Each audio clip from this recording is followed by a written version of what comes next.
Okay, so yung ano lang, paano kayo nag-connect? Sino ang, kasi di ba, ex ka, Apo. tapos siya na yung present nung panahon na yon. Alam mong, kilala mo si Shane as the ex? Hindi. Yes po, Ano kilala ko pag-usapan? po. Paano mo siya Opo. nakilala na kwento ng lalaki? Hindi, tinanong ko po kung ano po yung pangalan ng ex niya, ano po yung itsura. So, dun po, may nagka-clue po ako na, si Shane ang ex.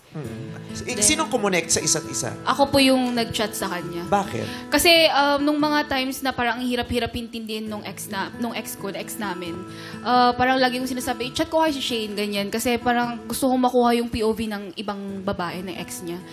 So, pero hindi ko pa siya ginagawa na until March 25, sabi ko, too much na to. Parang I need someone na makakapag-validate nung nararamdaman ko, ganyan. So, around 3 eksaktong oras, 3:52 a.m., nag-chat na ako sa kanya. Facebook. Opo, messenger po. Tapos, mga 4 a.m., nag-reply po agad siya.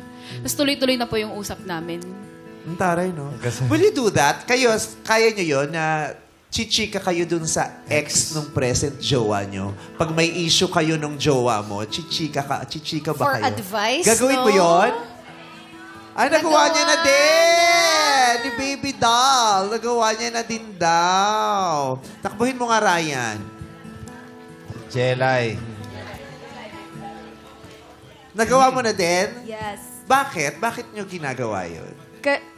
Tawag dito, yung ex kasi nun, parang siya yung binabalik-balikan nung ex ko. Tapos, parang... So parang naging kakumpetensya mo rin siya. Opo. Tapos Anong purpose nung pag-connect mo sa kanya? Ganun din, para ma-validate din. Na parang, kasi sinisisi ko sarili ko na parang, ako ba yung may problema kung bakit ginagawa sa akin? Tapos, ginagawa din pala sa ibang girl. So, sabi ko, parang, siya pala talaga yung, kumbaga ganun siya, wala akong kasalanan kung bakit ganun siya.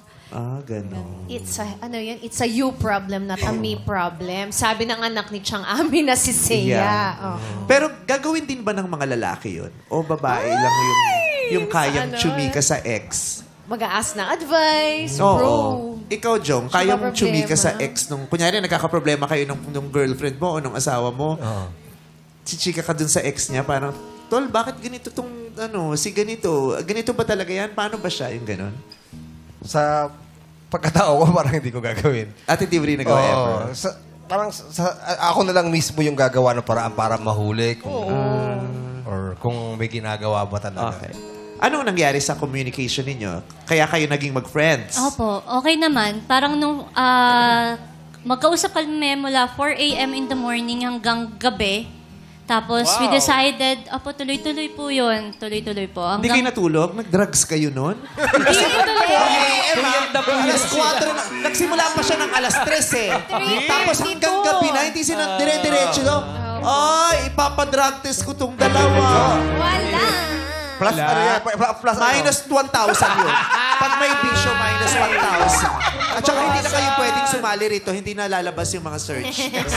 Malinis sila. Ayun po, nag-decide po kaming mag-meet that day. Nag-meet pa, ang taas nung amats, ha? Nag-usap na hanggang gabi. Nag-meet pa yan, guys. ano yan? Steak? Hindi. Pang-meet yun. 2 bottles, ganon. Hanggang, Tuba. Pababa tayo, kita tayo.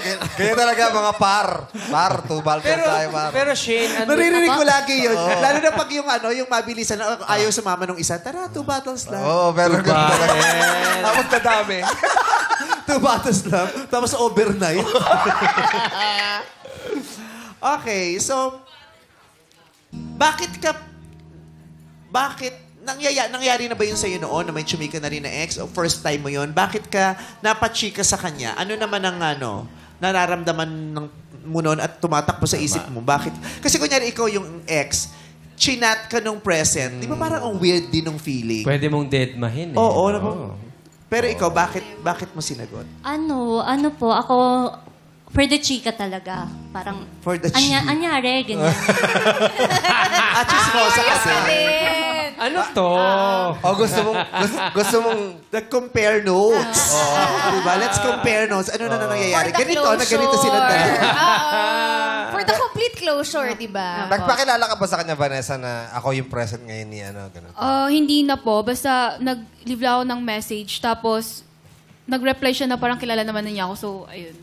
Hindi ka nagpakilala na ako nga pala yung yung jowa ngayon ni ganito. Hindi naman na po. Paano mo nalaman na sila? Yung Facebook dati ng lolo ko, ginamit ko pang stock. Sa lolo pa eh. Wala ka sa lolo ko. Nagpe-Facebook yung lolo mo. Uy, pati lolo ko nagpe-Facebook. Ay, grabe. Sa bagay yung lola ko nga nagtitinder pa, no? Grabe. Yung auntie ko nasa Bumble, nakita ko. Facebook ng lolo. Saan talaga, sinistok mo din yung ex mo dati? Opo, nung tapos bago pa lang nakita ko kayo po nawala. na nakalike siya. Sabi ko, unfamiliar face, baka siya na. Ang galing mo doon. Nakalike siya sa lolo mo?